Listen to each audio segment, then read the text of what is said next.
মৰমৰ ছাত্ৰ-ছাত্ৰীসকল, আমাৰ চেনেল আনকমন পুষ্পলৈ তোমালোকক পুনৰ স্বাগতম জনাইছোঁ। আশা কৰোঁ তোমালোক কুশলে আছা আৰু নিজৰ পঢ়া-শুনা ভালদৰে চলাই আছা।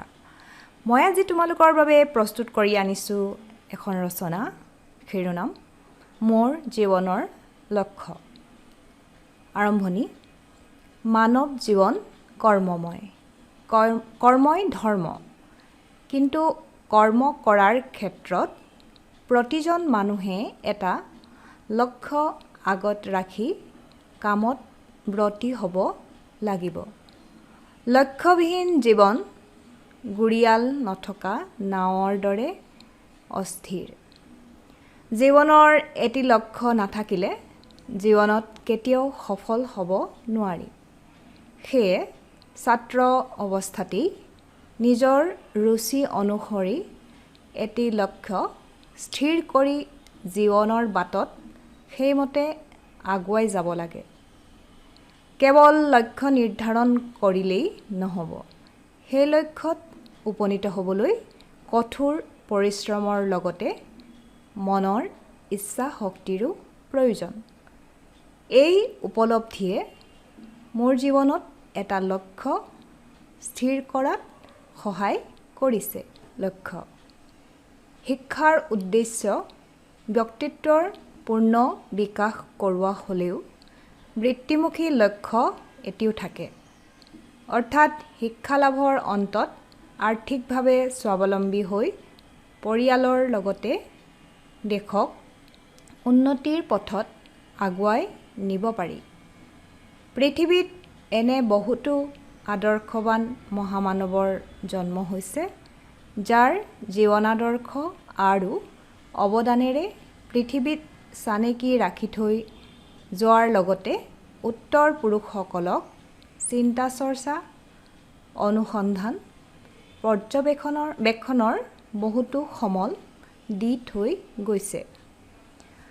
পাশ্চাত্য দাৰ্শনিক বেঞ্জামিন ফ্ৰেংকলিনে ছাত্ৰ সমাজক কৈছিল, জীৱিকাৰ ক্ষেত্ৰত অধ্যয়নশীল হোৱা, জ্ঞানী হ'বা। মহৎ লোকৰ এনেধৰণৰ বহু কথাই মোক অনুপ্ৰাণিত কৰিছে। সেয়ে মই মোৰ জীৱনৰ লক্ষ্য স্থিৰ কৰিছোঁ এনেদৰে।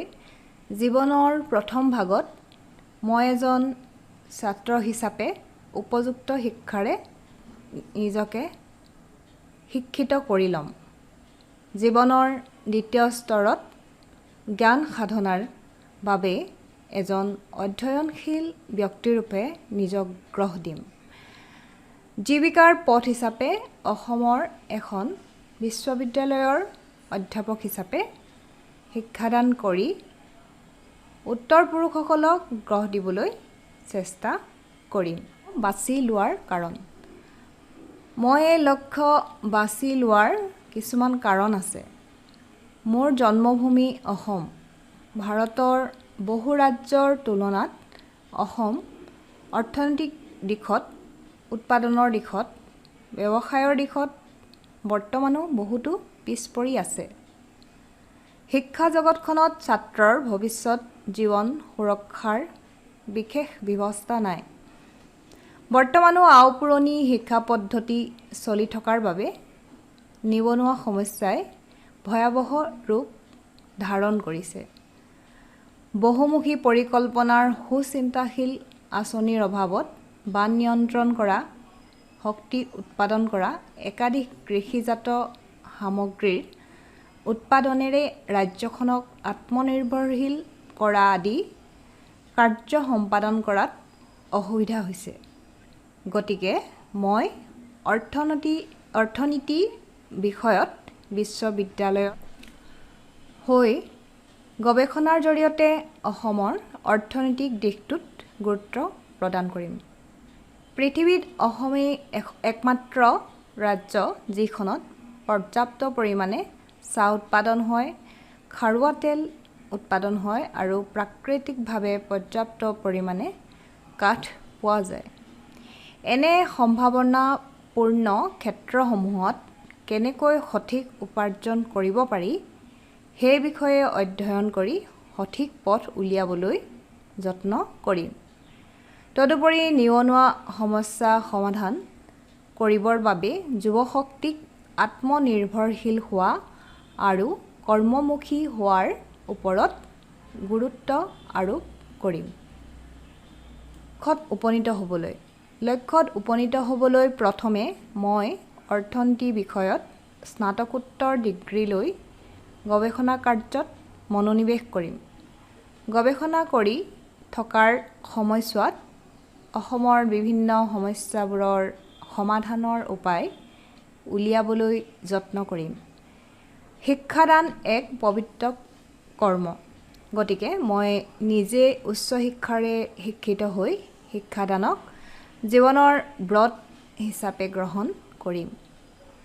ব্যক্তিগত অধ্যয়নৰ মধু মিশ্ৰিত সুফল আন 10 জনে পান কৰিব পৰাকৈ এজন প্ৰতিষ্ঠিত লেখক হ'বলৈ চেষ্টা কৰিম। নিজে সততাৰে চলিবলৈ যি অৰ্থৰ প্ৰয়োজন, সেই অৰ্থ বিশ্ববিদ্যালয়ৰ অধ্যাপক হ'লে নাটনি নহ'ব। মানুহ হিচাপে জন্ম লৈ জীৱনত এটি স্থায়ী চিন ৰাখি জ্ঞান লাভৰ আনন্দ উত্তৰ পুৰুষক উপভোগ কৰিবলৈ শিকাম। মোৰ মাতৃভূমি অসমৰ হকে অসমীয়া সমাজৰ আৰ্থ-সামাজিক দিশটোৰ উন্নতিৰ হকে জীৱনৰ আজৰি সময়খিনি সদ্ব্যৱহাৰ কৰিব পাৰিলে জীৱনত শান্তি লভিম। নিজৰ লগতে সমাজৰ দেশৰ হিতৰ বাবে শিক্ষকতাৰ মাজেদি পবিত্ৰ সেৱা আগবঢ়োৱাই মোৰ জীৱনৰ প্ৰধান লক্ষ্য। সামৰণি। জীৱনত সফল হ'বলৈ লক্ষ্যৰ প্ৰয়োজন আছে। মানুহৰ জীৱনৰ লক্ষ্য এনে হোৱা উচিত যি লক্ষ্যই ভৱিষ্যতে দেশৰ দহৰ উপকাৰ সাধিব পাৰে। ভাৰতবৰ্ষত বেদ উপনিষদৰ যুগৰে পৰা শিক্ষাদানক পবিত্ৰ সেৱা হিচাপে মানি আহিছে। আধুনিক যুগতো ডক্টৰ সৰ্বপল্লী ৰাধাকৃষ্ণন, কৃষ্ণকান্ত সন্দিকৈৰ দৰে স্বনামধন্য ব্যক্তিয়ে শিক্ষকতাক পবিত্ৰ কৰ্ম হিচাপে গণ্য কৰিছিল। গতিকে ময়ো এই পবিত্ৰ কৰ্মৰ দ্বাৰা সমাজৰ উন্নতিত অৰিহণা যোগাম। ছাত্ৰ-ছাত্ৰীসকল, মই পুনৰ তোমালোকৰ মাজলৈ আহিম আৰু বেলেগ এখন ৰচনা যুগুতাই আজিলৈ আহিছোঁ। ধন্যবাদ।